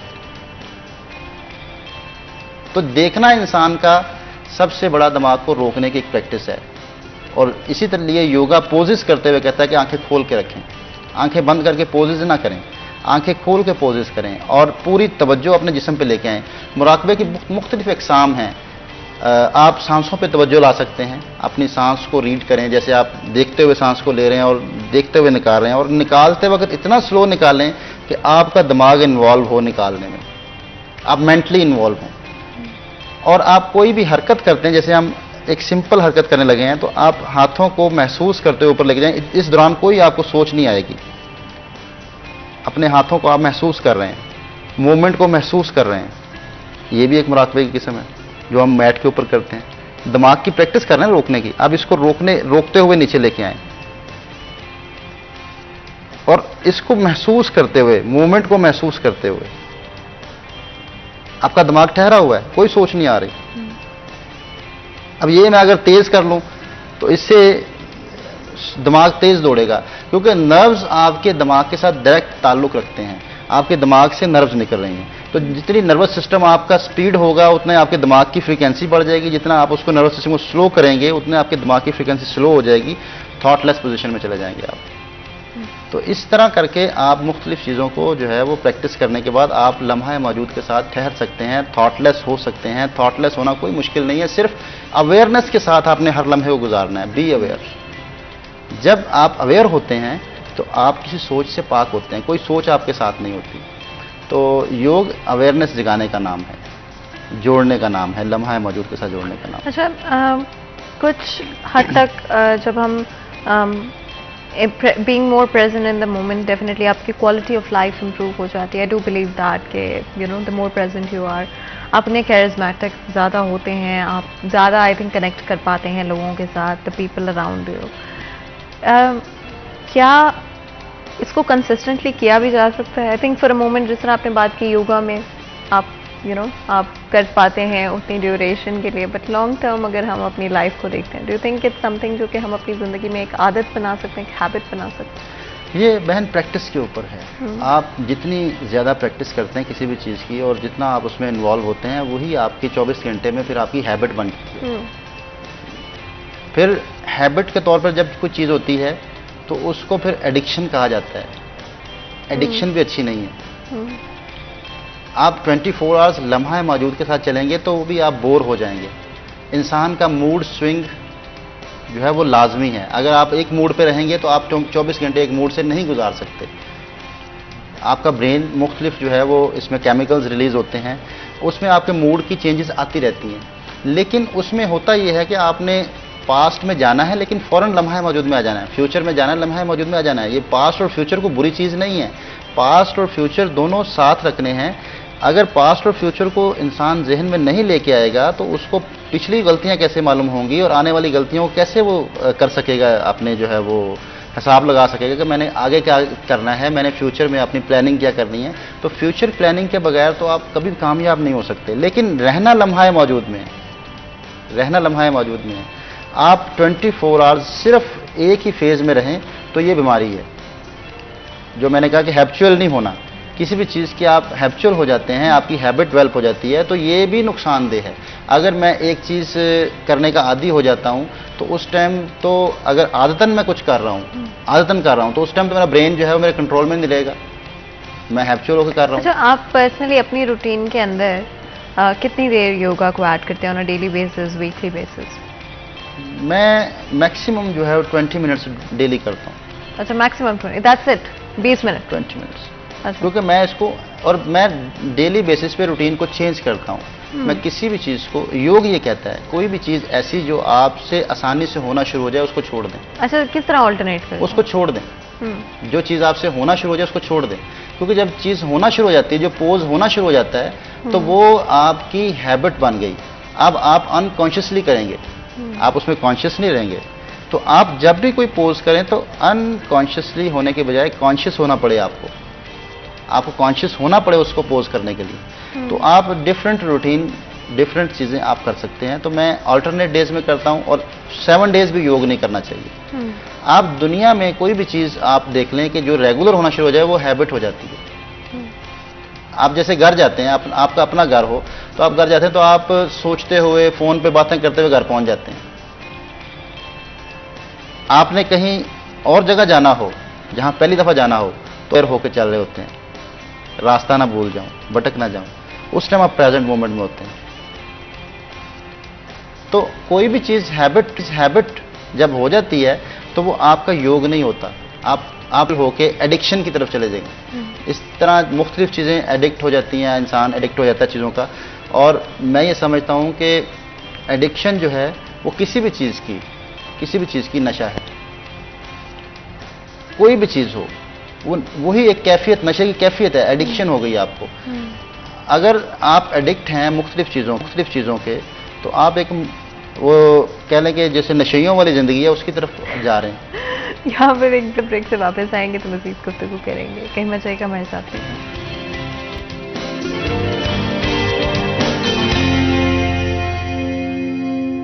Welcome back. सीरिया चैनल में एक दफ़ा फिर आपको खुशामदीद कहते हैं। ब्रेक में जाने से पहले गुफ्तगू जारी थी, किस तरह से आप अपनी ज़िंदगी में और ज़्यादा प्रेजेंट हो सकते हैं। अपनी लाइफ में जो भी कर रहे हैं, आपकी पूरी अटेंशन उस चीज़ पर होनी चाहिए। बीइंग मोर प्रेजेंट, ना सिर्फ आप अपने जो रिश्ते हैं उनको वक्त दे पाते हैं, अपने काम को बेहतर तरीके से कर पाते हैं, अपनी जो भी आप करना चाहते हैं लाइफ में, आई थिंक वो चाहे बैठकर शाम को सूरज को देखना ही क्यों ना हो, या सनसेट को देखना ही क्यों ना हो, रात को चांद को देखना ही क्यों ना हो।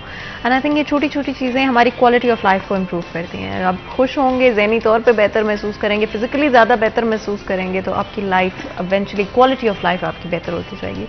एक और चीज़ जो कि आई थिंक मैं डिस्कस करना चाह रही हूँ वो रेस्टलेस लेग सिंड्रोम के हवाले से। आई नो कि डिफरेंट तरह के सिंड्रोम्स हमें लाइफ में इम्पैक्ट करते हैं, कुछ अनरिलेटेड होते हैं फिजिकल या मेंटल हेल्थ से, और कुछ या तो मेंटल हेल्थ से या आपकी फिजिकल हेल्थ से किसी ना किसी तरह की अलामत या सिम्टम होते हैं actually for a deeper problem और अ डीपर इशू।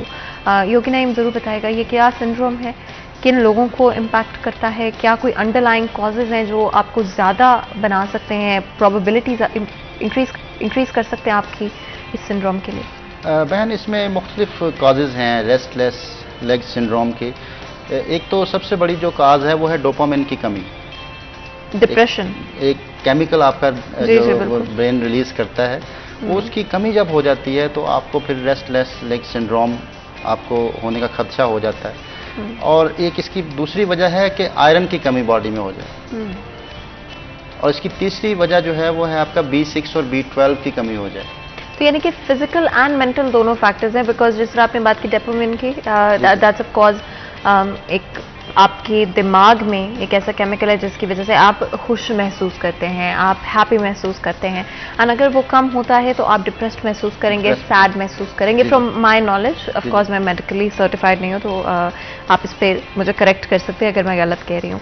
उसके अलावा आपने कुछ बात की एलिमेंट्स की, कुछ विटामिन्स की, जो कि आपकी ऑफ कोर्स नेसेसरी होते हैं नशोनुमा के लिए, न्यूट्रिशन के लिए। तो यानी कि physical factors and mental chemical factors दोनों हो सकते हैं। तो डोपामिन को समझना बहुत ज़रूरी है। आपके जो मूड के अंदर हैप्पीनेस होती है, आप खुशगवार फील करते हैं, तो उसमें आपका डोपामिन का बड़ा किरदार है। जब मैं ये समझता हूँ कि जितना हम अनहैप्पी लाइफ गुजार रहे हैं, मैं इसको रेस्टलेस लेग सिंड्रोम को ज़्यादा जो है वो इसकी वजह करार देता हूँ कि डोपामिन की कमी से ही हो सकता है। तो यानी कि मेजर कॉज डोपामिन की कमी है, क्योंकि आज जिसको देखें उसका मुंह खिंचा हुआ है, जरा भी किसी के चेहरे पे स्माइल नजर ही नहीं आती। नहीं, आप हमारे ऑफिस में देखें, सब आपको स्माइल करते हुए नजर आएंगे। ये तो अच्छी बात है, मैं खुश हूँ इस चीज पे। लेकिन मसला ये ना कि हमारी खुशी दूसरे को तंग करने में नहीं ऐसी ये हमारे माशरे का एक वतीरा बन चुका है कि हम खुश होते हैं जब कोई तंग होता है।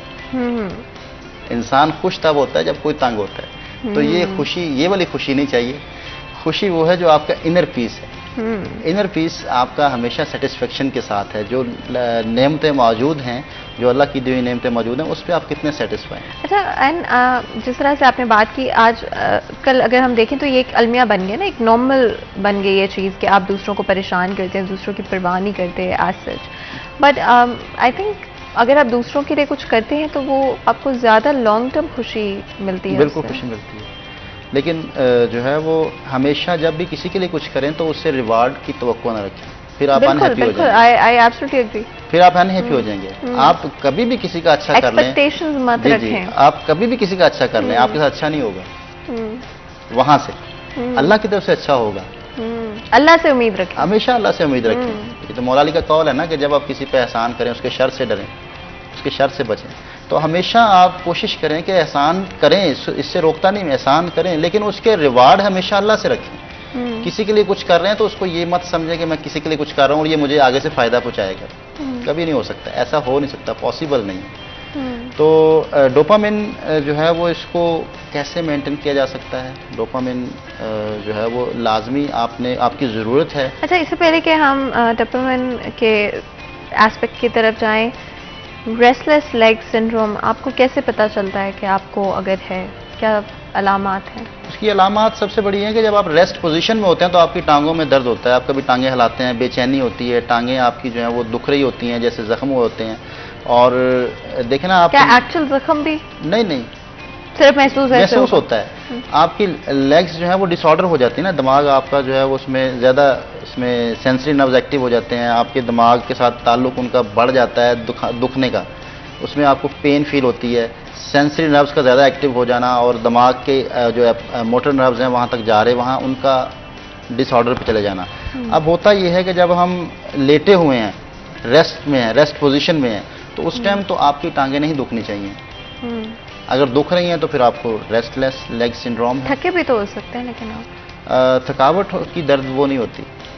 जब थकावट की दर्द होती है तो उसमें आप उनको महसूस तो करते हैं, लेकिन आप उनको हिलाते जुलाते नहीं हैं, आपको बेचैनी नहीं उसके अंदर होती है। बेसिकली अगर आप अपनी बहुत ज्यादा अननेसेसरीली आपको मूवमेंट अपनी टांगों में, पाँव में महसूस हो रही है और आपको अनइंटेंशनली आप बार बार हिल रहे हैं, मूवमेंट दे रहे हैं बॉडी को, लेटे सोए हुए भी आप जो है बार बार करवटें बदल रहे हैं, बेचैनी, आपके जहनी बेचैनी, तो जिससे फिर जो है वो जिस्म के अंदर बेचैनी बढ़ जाती है, इसी को आपके रेस्टलेस लेग सिंड्रोम कहते हैं। तो रेस्टलेस लेग सिंड्रोम में जैसे हमने करदार कहा कि डोपामिन का भी है, आपके आयरन की कमी का भी है, B6 B12 का भी है।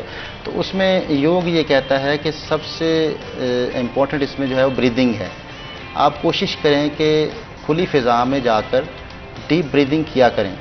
जितनी आप डीप ब्रीदिंग करेंगे, जितना आप उसमें ब्रीदिंग को बढ़ाएंगे, लंबा करने की कोशिश करेंगे, सांस को निकालेंगे और लेंगे मुख्तलिफ जो है उसमें टेक्निक्स के साथ, तो उससे फिर आपके जो है वो काफ़ी ज़्यादा इसमें कमी आएगी। और अगर आप इसमें फूड को ऐड कर लें साथ, जिससे डोपामिन और आपके जो है आयरन और ये सारी चीज़ें बेहतर हो सकती हैं, उसमें बनाना आप कोशिश करें कि बनाना असर के टाइम पे, जैसे शाम हो रही होती है, शाम के टाइम पे आप बनाना लेते हैं, तो उससे भी आपको जो है वो काफ़ी ये जो केमिकल है आपका हैप्पीनेस का, ये बढ़ता है उससे। बनाना के अंदर ये क्वालिटी है, उसमें आपको जो है वो मतलब मूड को बेहतर करता है, आपके मूड में चेंजेस लेके आता है। बनाना के अंदर ये क्वालिटी है। अगर 1-2 आप बनाना ले लें, 3 ले लें बनाना, तो उससे आपका मूड बेहतर रहेगा रात में भी, शाम में भी।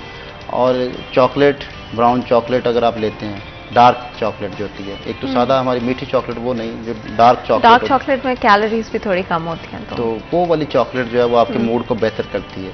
कॉफ़ी बेहतर करती है मूड को। कॉफ़ी बेहतर करती है? कॉफ़ी से तो आपको कई दफ़ा एंग्शियस महसूस होने लग जाता है। वो डोपामिन की ज़्यादती भी हो सकती है। ज़्यादती भी हो सकती है, तो हर चीज़ को बैलेंस करना पड़ता है। डोपामिन की ज़्यादती भी नुकसान पहुंचाती है। अच्छा, ऐसे लोग भी हैं जो पूरे दिन में 5 कप चाय पी जाते हैं। एग्रेशन हो गई, एग्रेसिव हो जाएंगे, एग्रेसिव हो जाएंगे। जब आपका डोपामिन बढ़ जाता है तो आप एग्रेसिव होना शुरू हो जाते हैं, और इससे ये सिंड्रोम भी आपको ज़्यादा हो सकते हैं। जी जी। तो ना ज़्यादती अच्छी है ना कमी अच्छी है। डोपामिन की आपने एक मिकदार को मेंटेन करना है। तो आप हमेशा एतदाल के साथ लें किसी भी चीज़ को।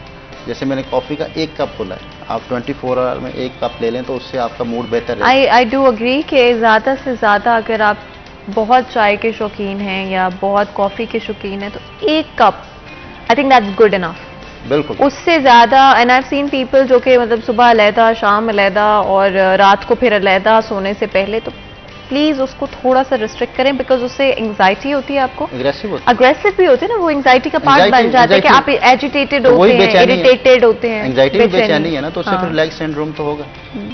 तो इसलिए हमेशा आपने एतदाल के साथ, मैनर रवि के साथ चीज़ों को लेना है। आखिरी दफ़ा नहीं समझना कि ये मैं आखिरी दफ़ा ले रहा हूँ बस। अच्छा, और हम इसलिए नहीं कह रहे कि हमारे मुल्क में इकोनॉमिक इश्यूज चल रहे हैं तो इससे हम नहीं कह रहे कि आप चाय कम पिए, बस वैसे हम कह रहे हैं कि आपकी सेहत के लिए बेहतर हो सकता है। यहाँ पर योगिनी, अगर आपकी लाइफ में सबसे इम्पॉर्टेंट क्या चीज़ रही है, स्पेशली डाइट के पर्सपेक्टिव से, जो आपने तब्दील की जब आप योगा के साथ ज़्यादा अलाइन होना शुरू? मुझे पता है आपके तो बहुत सालों की अलाइनमेंट है योगा के साथ, तो किस पॉइंट पे क्या लगा आपको ये छोड़ देना है मैंने, ये ऐड कर लेना है मैंने? छोड़ना कुछ नहीं, छोड़ना कुछ भी नहीं, छोड़ना कुछ नहीं है। डेली बेसिस पे आपने जो कल खाया वो आज नहीं खाएंगे, चेंज करते रहेंगे और उसको फिर अगले दिन पे ले जाएंगे। ये एक रूटीन रखें, जो आज खाया वो कल नहीं खाएंगे। अगर हम 7 डेज एक ही डाइट लेते रहते हैं तो उससे वो बॉडी की हैबिट, फिर मैं हैबिट की तरफ आता हूँ, हैबिट हो गई। अब वो ना नफा नहीं होनी चाहिए, वो ना नफा पहुंचाएगी ना नुकसान करेगी। हैबिट आपकी बॉडी में कोई चेंज ला ही नहीं सकती। तो योग हैबिट तोड़ने का नाम है, हैबिट को तोड़ना है। जब आप हैबिट को तोड़ेंगे तो आपका दिमाग जुड़ेगा बॉडी के साथ। तो हैबिट तोड़नी है। तो इसमें डाइट हमेशा, जैसे आयरन की हम बात कर रहे थे, तो आजकल मैंगो बेहतरीन आयरन है, बेहतरीन आयरन है, तो मैंगो का इस्तेमाल करें, लेकिन बहुत ज़्यादा नहीं। 10 मैंगो नहीं खाने, 5 नहीं खाने, बस 1 खा लें, 2 खा लें मैक्सिमम। मैंगो का इस्तेमाल करें। एप्पल है, इसमें बेहतरीन आपका आयरन है।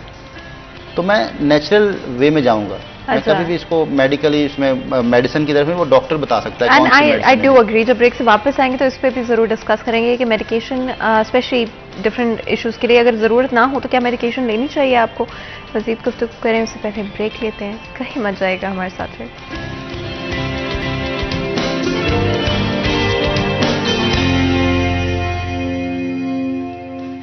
Welcome back. सीरिया 10 में एक दफ़ा फिर आपको खुशामदीद कहते हैं। ब्रेक में जाने से पहले गुफ्तगू जारी थी, बात कर रहे हैं आज योगा के हवाले से, किस तरह से बेहतर तरीके से आप अपनी ओवरऑल हेल्थ को इम्प्रूव कर सकते हैं योगा के थ्रू। एक और सिंड्रोम जिसकी बारे में हमने बात की, रेस्टलेस लेग सिंड्रोम। जब आप एंग्शियस होते हैं, जब आप इरिटेटेड होते हैं, डिफरेंट रीजंस हो सकते हैं उसके, साइकोलॉजिकल भी हो सकते हैं, फिजिकल भी हो सकते हैं, जिसकी वजह से आपको ये इम्पैक्ट कर सकता है। आगे चलते हुए योगिनी, हम ब्रेक में जाने से पहले बिल्कुल बात कर रहे थे मेडिकेशन के हवाले से। आई डू नो कि we live in a country, we live in a society जहाँ पर सर दर्द है तो आप एक सर्टन दवाई ले लें और पेन किलर का आप इस्तेमाल कर लें। उसी पेन किलर का इस्तेमाल पेट दर्द है तब भी आप कर लें, अगर आपको नींद नहीं आ रही तब भी आप उसी पेन किलर को खा लें। और आप मतलब सेल्फ मेडिकेशन स्पेसिफिकली मैं कहना चाह रही हूँ कि बहुत ज़्यादा है हमारे यहाँ, और हम रियलाइज़ नहीं करते हैं कि उससे आप रेजिलिएंट हो जाते हैं। इनफैक्ट अगर मैं अपनी पर्सनली बात करूँ तो कुछ साल पहले आई डिसाइडेड दैट कि मैं no matter what, until unless मुझे मेडिकेशन की ज़रूरत है मैं मेडिकेशन नहीं लूँगी, बिकॉज आई कुड टेल कि मैं रेजिलिएंट महसूस कर रही थी खुद को। और इनफैक्ट मेरी एक डॉक्टर से भी बात हुई जिन्होंने ये एडवाइस किया कि आप जो मेडिकेशन बगैर प्रिस्क्रिप्शन के हम ले लेते हैं, और पेन किलर्स की मैं बात करूँ, दिस इज़ अ मेडिकेशन जो ओवर द काउंटर आपको मिल जाती है, so no hardcore medication, but आपको डेफिनेटली उससे आदत होना शुरू हो जाती है। फिर आपको ज़रा सी, फिर एवं आपको कई दफ़ा फैंटम पेन्स भी आपको कई दफ़ा होने लग जाती हैं, वो आपका ब्रेन वो मेडिकेशन मांग रहा होता है आपसे। तो ये ज़रूर बताइएगा कितना डेंजरस है दवाइयों पे रिलाई करना, ओवरली रिलाई करना। बहन देखें, मैं ये समझता हूँ कोई भी चीज़ आप इस्तेमाल करें तो उसके माहिर के पास जाएं। जब तक माहिर की उसमें राय नहीं होगी तो आपकी फिर जो है वो बॉडी के अंदर नुकसानात होंगे और उससे आप हैबिचुअल हो गए, हैबिट फिर आपकी डेवलप होगी। जैसे आपने बात की कि आम एक पैनाडोल है, सबसे आम मिल जाती है, काउंटर पे पैनाडोल मिल जाती है आपको, तो इसको भी आप रेगुलर इस्तेमाल करते हैं तो फिर आपको इसकी एक हैबिट हो जाएगी। एंड डेफिनेटली कोई भी मेडिकेशन प्रिस्क्रिप्शन के साथ लेना, प्रिस्क्रिप्शन के साथ डॉक्टर साहब जो लिखें वो आप लें। और जैसे कि हम योगी हैं, हम अगर आपको कहें कि आप ये मेडिसिन लें तो वो तब भी ना लें। मैं योग बता सकता हूँ, मेडिसिन नहीं बता सकता। मेडिसिन बता रहा हूँ तो इसका मतलब कि आपके लिए वो फायदेमंद नहीं हो सकती, तो नुकसानदेह हो सकती है। तो हमेशा जैसे हम अब रेस्टलेस लेग सिंड्रोम की तरफ आते हैं तो योग में हमें कैसे इससे मामलत मिलती ठीक होने में। रेस्टलेस लेग सिंड्रोम में एक मुद्रा है, यूनि मुद्रा, उसको आप ज़रूर करें, पांचों एलिमेंट्स को मिला लें। 5 एलिमेंट्स इंसान की बॉडी में और पांचों उंगलियों में शो होते हैं, उनके एनर्जीज पांचों एलिमेंट्स की आपकी फिंगर्स में हैं, उनको मिला लें। तो ये आपको पुरसुकून करता है मेंटली, जो आपको बेचैनी रहती है, अगर आप इसको मिला के रखते हैं बेचैनी नहीं होगी आपको। तो 5 मिनट्स कम से कम, मैक्सिमम जो है वो 15 मिनट्स, इसको आप दिन में 2 से 3 दफ़ा, बल्कि रात सोते हुए ज़रूर कर लें। तो इससे आपको काफ़ी सुकून मिलेगा, आपकी टांगों में सुकून आएगा, आपकी पूरी बॉडी में सुकून आएगा। जैसे ही आपका दिमाग पुरसुकून होगा तो आपके जिस्म में भी सुकून आना शुरू हो जाएगा। और एक है शतमुखी मुद्रा, उसमें आपने अपनी आंखों को बंद करना है, अंगूठों से कानों को बंद करना है, ये बड़ी उंगली को जो है वो फोल्ड कर लें और जो रिंग फिंगर है इसको ऊपर वाले होंठ पर रखें और छोटी उंगली को नीचे वाले होंठ पर। तो इसमें आप लंबी सांसें लें।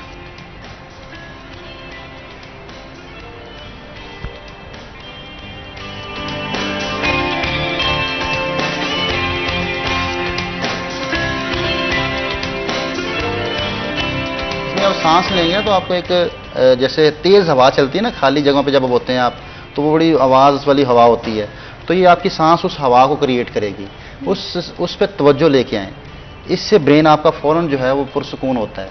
शतमुखी मुद्रा, तो ये बेहतरीन एक ब्रीदिंग की टेक्निक है, उसमें आप इसको अगर करते हैं तो इससे याद रखिए कि शहादत की उंगली से आंखों को आपने हल्का सा बंद करना है, अंगूठे से आप कान बंद कर लेंगे, बड़ी उंगली को फोल्ड करके रिंग फिंगर ऊपर वाले होंठ पे और छोटी उंगली जो है वो नीचे वाले होंठ पे।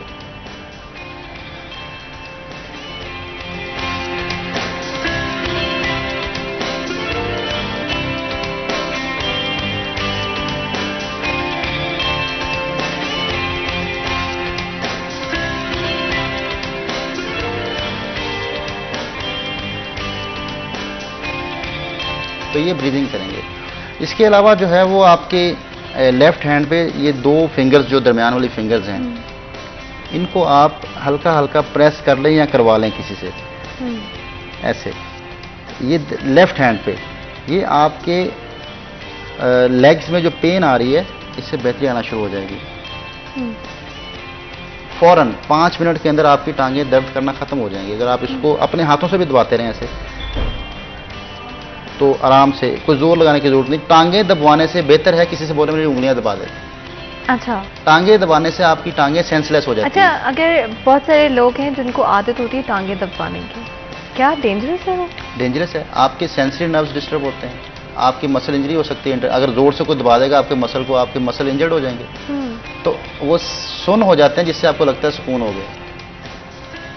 जैसे ही उसमें नमनेस खत्म होती है, जो आपका सुन्नपन खत्म होता है, तो फिर आपकी टांगें दर्द करना शुरू हो जाती हैं। तो आप सेंसरी नर्व्स को दबा दें। आप किसी भी चीज़ को ऐसे मारना शुरू करें, शुरू में पेन होगी, आहिस्ता आहिस्ता वो पेन खत्म हो जाएगी। मारते मारते में आप अपने पेन रिसेप्टर्स को कम करें, डेड कर लेते हैं। तो उसमें आप अगर ये उंगलियों को दबाते हैं तो इससे आपकी टांगों में बेहतरी आएगी, दर्द खत्म हो जाएगी। अगर आप टांगें दबाते हैं तो ये आपकी अच्छी हैबिट नहीं है।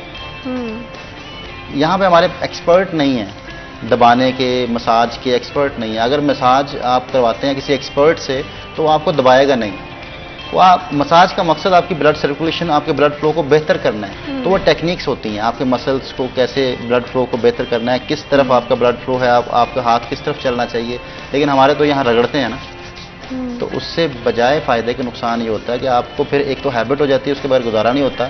शुरू में आप 1 दफ़ा मसाज कराते हैं, 1 दफ़ा दबवाते हैं, फिर दिन में 2 दफ़ा दबवाना शुरू कर देते हैं, 3 दफ़ा दबवाना शुरू कर देते हैं, तो ये हैबिट डेवलप हो जाती है।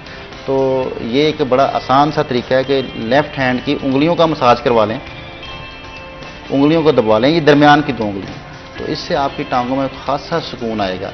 इसके अलावा जो है, अगर आप पुरसुकून सोना चाहते हैं, बेचैनी के बगैर सोना चाहते हैं, तो आप सोने से पहले अपने लेफ्ट हैंड के अंगूठे को पानी में डिप कर लें।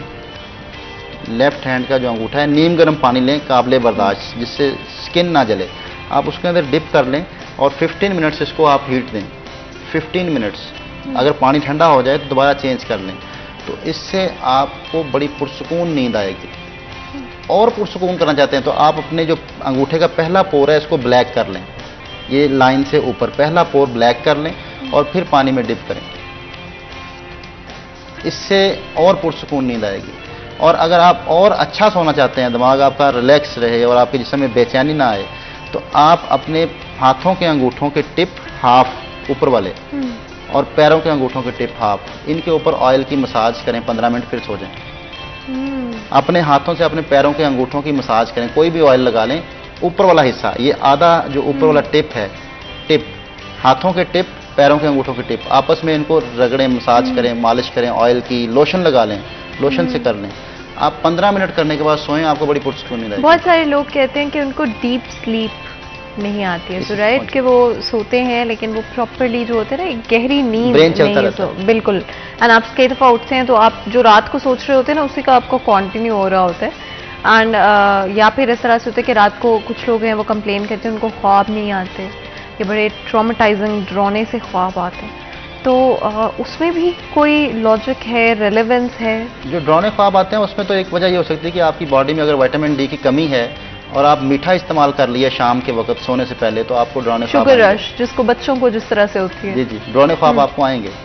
तो कोशिश करेंगे एक तो अपना विटामिन डी पूरा रखें। विटामिन डी की कमी बहुत ज़्यादा है, हम बंद कमरों में रहते हैं, हम कभी सनलाइट लेते नहीं हैं। सूरज की जो सुबह की किरणें हैं, इसके अंदर बेहतरीन विटामिन डी है, इससे ज़्यादा किसी चीज़ में नहीं है, इंजेक्शन में भी नहीं है। जो सुबह सूरज की किरणें निकलती हैं, ठंडी किरणें, लेकिन दोपहर के टाइम नहीं, शाम के टाइम नहीं, सुबह के टाइम, उस टाइम उठना मुश्किल है, लोग उठते नहीं हैं। सुबह फजर के फौरन बाद जो सूरज, ठंडा सूरज निकल रहा होता है, उसमें अगर आपने 5 मिनट भी गुजार लिए तो आपको विटामिन डी जो है वो मिल जाएगा, प्योर विटामिन डी। तो विटामिन डी जब पूरा होता है तो आप जहाँ जितना मर्जी मीठा खाएं, जब मर्जी खाएं, उसका कोई इशू नहीं है। लेकिन अगर विटामिन डी की कमी आपकी बॉडी के अंदर है और आप मीठे का इस्तेमाल कर लेते हैं, तो उससे आपका जो है वो ब्रेन खौफ में जाएगा, खौफ आपके अंदर आ जाएगा। खौफजदा रहना शुरू हो जाएंगे। तो विटामिन डी एक कह लें कि आयरन है आपकी बॉडी के अंदर, जैसे एक सरिया होता है बिल्डिंग के अंदर, बीम डाला होता है, तो विटामिन डी भी आपके बीम है आपकी बॉडी के स्ट्रॉन्ग, आपके जिस्म की स्ट्रॉन्गनेस, जो आपकी बॉडी आपकी स्ट्रॉन्ग रहती है वो विटामिन डी से रहती है। तो कभी भी खौफजदा आप हो रहे हैं तो इसका मतलब है कि विटामिन डी की कमी है। तो आपको बहुत बहुत शुक्रिया अदा करते हैं योगी नईमान, हमारे लिए हमारे शो के लिए वक्त निकालने के लिए। यहाँ पर आज के प्रोग्राम का वक्त खत्म होता है, मुझे इजाज़त दें, अपना ख्याल रखें, अल्लाह हाफ़िज़।